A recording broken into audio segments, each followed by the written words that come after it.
Welcome to my 아지트. 이용주라고 합니다. 안 받아? 나 안 반가?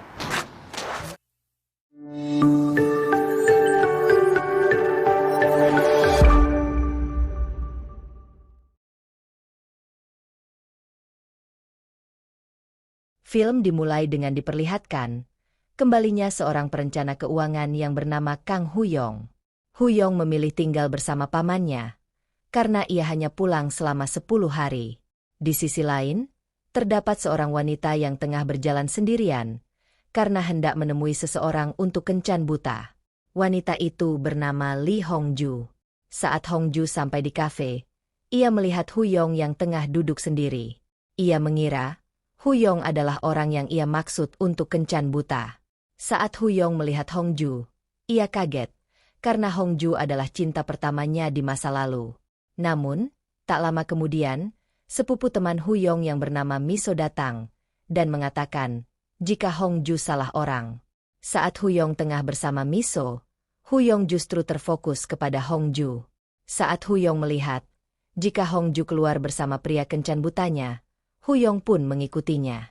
Namun, Huyong kehilangan jejak. Sedangkan Hongju, ia merasa tidak nyaman dengan pasangan kencan butanya yang terlihat sangat kaku. Hongju terpaksa ikut kencan buta tersebut karena ia tidak enak dengan temannya yang memaksa Hongju untuk ikut kencan buta. Setelah selesai, mereka pun hendak pulang ke rumah masing-masing. Saat di tengah jalan, Huyong melihat Hongju yang tengah berada di halte bus. Huyong hendak menghampiri Hongju yang masih di halte bus, namun ia terlambat karena bis sudah datang dan Hongju menaiki bus tersebut. Huyong kemudian mengikuti Hongju yang turun di sebuah kedai jajanan. Huyong kemudian mendekati Hongju dan menanyakan, apakah Hongju lupa dengan dirinya? Namun, Hongju menjawab, jika ia sama sekali tidak lupa. Dan Huyong masih sama seperti saat masih sekolah. Hongju kemudian meminta nomor ponsel Huyong dan mengatakan jika ia akan memberitahu teman mereka jika ia bertemu dengan Huyong. Singkat cerita, di mana 10 tahun yang lalu, Huyong tengah menaiki bus sekolah. Saat itu, sopir bus meminta Huyong untuk membangunkan Hongju yang tertidur di bus. Saat sampai di sekolah, ternyata mereka sudah terlambat. Hongju pun berpura-pura memapah Huyong dengan alasan Huyong sakit. Namun hal itu gagal. Karena Pak Guru telah mengetahui jika Hongju sering terlambat dan buat masalah. Dan saat di kelas, Pak Guru selalu mengunggulkan Huyong yang sangat pintar. Saat di rumah, Hongju menghubungi sahabatnya yang bernama Hye-ji. Hongju mengatakan jika hari ini ia bertemu dengan Huyong. Hye-ji pun sangat bahagia karena Huyong adalah cinta pertamanya. Ternyata, dahulu saat masih sekolah, Hye-ji merasa malu saat hendak memberikan surat cintanya kepada Huyong. Akhirnya, Hongju lah yang memberikan surat cinta Hye-ji kepada Huyong. Di pagi harinya, Huyong pun datang ke kantor milik pamannya. Di sini, Huyong diminta untuk memegang kantor pusat milik pamannya. Namun saat itu, Huyong terlihat sangat tidak konsentrasi karena terus saja kepikiran dengan Hongju. Saat itu, Huyong mendapat panggilan dari nomor tak dikenal. Awalnya, ia mengira jika itu adalah Hongju. Ternyata, yang menghubunginya adalah Hye-ji. Hye-ji mengatakan jika ia hendak membuat pesta selamat datang kepada Huyong dan juga Hongju. Mendengar nama Hongju, Huyong pun menyetujui acara penyambutan tersebut. Singkat cerita, saat acara pesta penyambutan, Hye-ji datang ke sebuah kafe milik Yongpil sahabat mereka.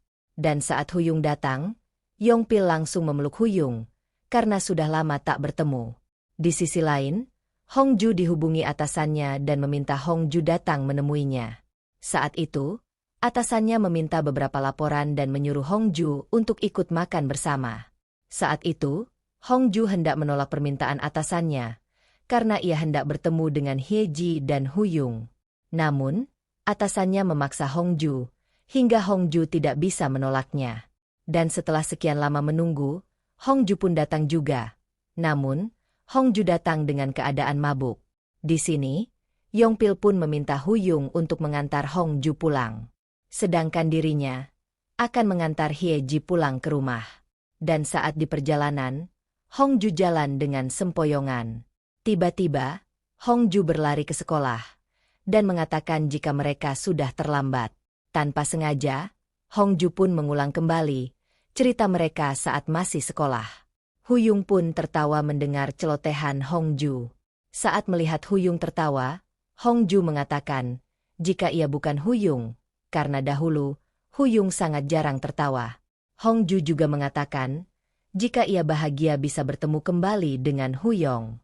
Dan di sini, Huyong pun kembali tertawa bahagia mendengar ucapan Hongju.